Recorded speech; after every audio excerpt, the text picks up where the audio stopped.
इस कहानी की शुरुआत में हम एक बहुत ही खूबसूरत संप्रदाय को देखते हैं जो कि जंगल के बीचों बीच पहाड़ी में बसा था। वहीं हम एक नौजवान लड़के को भागते हुए देखते हैं और उस पर अटैक किए जा रहे थे, लेकिन वो उनके अटैक से हर बार बच जा रहा था। जिसका नाम टैंग चैंग है। उसका पीछा कर रहे सैनिक काफी ताकतवर थे और उनकी वार से बच पाना किसी के लिए भी नामुमकिन था, लेकिन टैंग चैंग हर बार उनकी वार से बच जा रहा था। यह देखकर वे सैनिक भी काफी हैरान होते हैं। आगे भागते भागते टैंग चैंग एक जगह रुक जाता है क्योंकि उसके बाद एक बहुत गहरी खाई थी और यहीं पर हमें पता चलता है कि टैंग चैंग ने उस संप्रदाय की लाइब्रेरी से सीक्रेट टेक्निक को चोरी से सीख लिया है, जो कि वहाँ का एक बहुत बड़ा अपराध था, जिस अपराध के बदले टैंग चैंग को मृत्युदंड मिलने वाला है। लेकिन टैंग चैंग, जो कि अपने वचन का काफी पक्का था, वह खुद से ही सुसाइड करने का फैसला करता है और साथ ही उस संप्रदाय के लीडर से कहता है कि उसने जिस भी टेक्निक को सीखा था वह सही सलामत उसके रूम में है। उसने इस टेक्निक को किसी से भी शेयर नहीं किया है। यह सब जानकर वहाँ के लीडर को बहुत पछतावा होता है और वो टैंग चैंग को ऐसा करने से रोकना चाहता है, लेकिन टैंग चैंग अपने इरादे का पक्का था। वो अपने आप को खाई में गिराकर मार डालता है।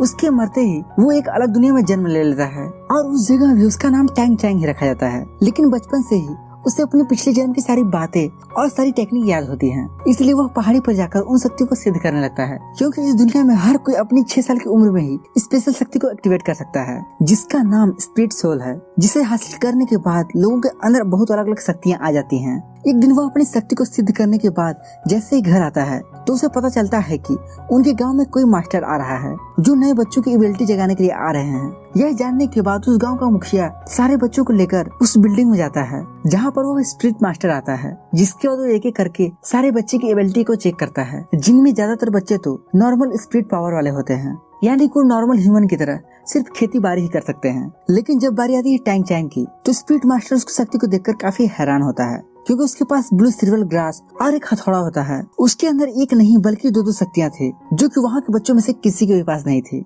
फिर स्पिरिट मास्टर कहता है कि तुम बहुत ही अलग हो और तुम्हारी शक्तियाँ सबसे अलग हैं और अब इन शक्तियों को और पावरफुल करने के लिए तुम्हें एक रिंग हासिल करना होगा। जिसके बाद वो उस मुखिया के साथ घर चला जाता है जहाँ टैंग चैंग के फादर टैंग हाउ होते हैं, जहाँ वो उनसे टैंग चैंग के पावर के बारे में बताते हैं और फिर उस गांव का मुखिया टैंग चैंग के पावर को और भी ज्यादा मजबूत करने के लिए उसे शहर भेजना चाहता है। लेकिन टैंग चैंग का फादर ऐसा बिल्कुल भी नहीं चाहता, वह साफ साफ मना कर देता है। गाइस, वो मना क्यों करता है यह बात हमें आगे पता चलने वाली है। फिर गाँव का मुखिया समझाता है कि इतनी बड़ी पावर को घर में रखना ठीक नहीं है, हमें इन्हें विशेष ट्रेनिंग देकर और भी ज्यादा पावरफुल बनाना चाहिए। लेकिन इसके बाद भी टैंग हाउ नहीं मानता, जिसके बाद दोनों में बहस होने लगती है और फिर मुखिया वहाँ से चला जाता है। कुछ समय बीतने के बाद टैंग हाउ को लगता है कि उसके डिसीजन से उसके बेटे को बहुत दुख हुआ होगा, लेकिन हम देखते हैं कि टैंग चैंग उसके डिसीजन से बिल्कुल भी दुखी नहीं है। वो अपने फादर से कहता है कि हम एक लोहार की जिंदगी से भी अपना गुजारा कर सकते हैं और अपनी पूरी लाइफ ऐसे ही बिता सकते हैं। यह सुनकर टैंग हाउ को हर्ट फील होता है और फिर उससे अपनी स्पिरिट पावर को दिखाने के लिए बोलता है,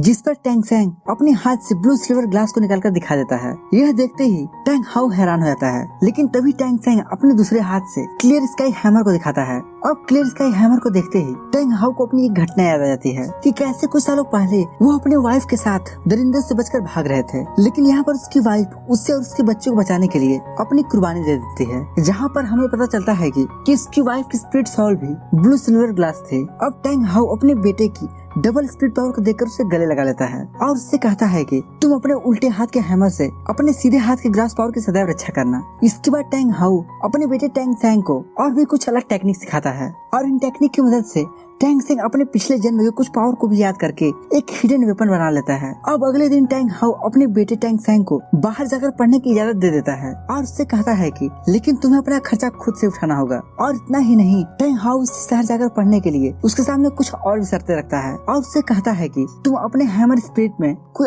अलग स्पिरिट रिंग ऐड नहीं करोगे और साथ ही साथ तुम्हारे पास हैमर स्पिरिट सोल है, ये किसी को भी पता नहीं चलना चाहिए, और साथ ही तुम्हारे पास 2 स्पिरिट सोल है, ये किसी को भी पता नहीं चलना चाहिए। और हाँ, जब तक कोई भी समस्या तुम्हारी जान पर ना बनाए तब तक तुम हैमर स्पिरिट का इस्तेमाल नहीं करोगे। अब आगे टैंग चैंग अपने पिता के सारे शर्तों को मानकर अपने आगे के सफर के लिए निकल पड़ता है और फिर वो सबसे पहले अपने गांव के मुखिया के पास जाता है, जो उसे अपने साथ शहर ले जाते हैं। फिर दोनों किसी तरह से स्पिरिट एकेडमी पहुंच जाते हैं, लेकिन एकेडमी में अंदर जाने से पहले गेट कीपर उन्हें रोक लेता है। तब चीफ उसे पास दिखाता है जो उसे स्पिरिट मास्टर ने दिया था, लेकिन गेट कीपर उस पास को गलत बता देता है, क्योंकि उस पर ब्लू सिल्वर ग्लास के साथ साथ सोल पावर को 10 रैंक दिया गया था, क्योंकि इन दोनों का एक साथ होना बहुत ही रेयर माना जाता है। इसलिए गेट कीपर उन्हें अंदर जाने से साफ साफ मना कर देता है। इस पर मुखिया और गेट कीपर के बीच में बहस होने लगती है, जिस पर गेट कीपर बहुत गुस्सा हो जाता है, इसलिए वह चिप को मारने जाता है। लेकिन इतने में टैंग चैंग उसके हाथ को पकड़ लेता है और उसे धक्का देते हुए नीचे गिरा देता है। तभी वहाँ पर एक आदमी आ जाता है, जिसे देखते ही गेट कीपर शांत हो जाता है। वहाँ सभी लोग उस आदमी को ग्रैंड मास्टर बोलकर सम्मानित करते थे।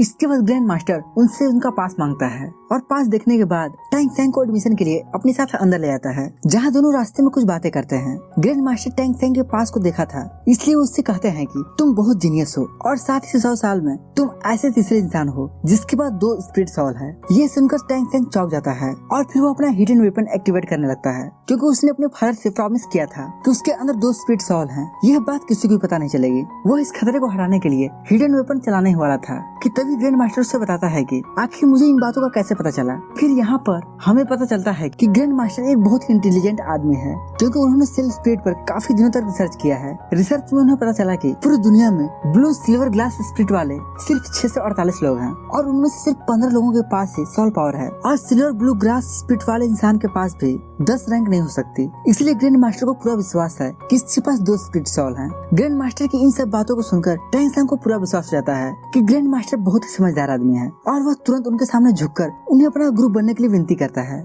इसके बाद टैंक सैंग को वहाँ आसानी से एडमिशन मिल जाती है और उसे वहाँ रहने के लिए हॉस्टल दिया जाता है। लेकिन वह हॉस्टल में अंदर जाने के लिए जैसे ही दरवाजा खोलता है तभी एक लड़का उस पर अटैक कर देता है, लेकिन टैंक सैंग उसे थोड़ी देर में हरा देता है। यह देखकर वहाँ के सारे बच्चे टैंक सैंग के सम्मान में ताली बजाने लगते हैं। तभी वह बच्चा भी खड़ा हो जाता है और उससे बताता है कि यहाँ का एक प्राचीनतम रूल है, यहाँ जो भी नया बच्चा आता है उसे यहाँ के बिग बॉस से फाइट करनी पड़ती है और अगर नया बच्चा जीत जाता है तो उसे यहाँ का नया बिग बॉस बना दिया जाता है। और फिर वहाँ के सारे बच्चे अपने नए बिग बॉस को झुककर इज्जत देते हैं, क्योंकि यहाँ पर टैंक सैंग जीत गया था, इसलिए वहाँ के सारे बच्चे अपने नए बिग बॉस को झुककर इज्जत देते हैं। तभी हम वहाँ एक नए लड़की को देखते हैं जिसका नाम लिटिल बू है। अब वहाँ के रूल के हिसाब से टैंक सैंग लिटिल बू पर अटैक कर देता है और ये एपिसोड यहीं पर खत्म हो जाता है। तो दोस्तों उम्मीद करते हैं आपको ये एपिसोड जरूर पसंद आए होंगे और अगर आप इस सीरीज के और एपिसोड को भी देखना चाहते हैं तो हमें कमेंट करके जरूर बताएं और अगर वीडियो आपको पसंद आया हो तो वीडियो को लाइक और चैनल को सब्सक्राइब जरूर करें। बाकी हम मिलते हैं एक नए दिन एक ऐसे ही धमाकेदार वीडियो के साथ। तब तक के लिए बाय बाय।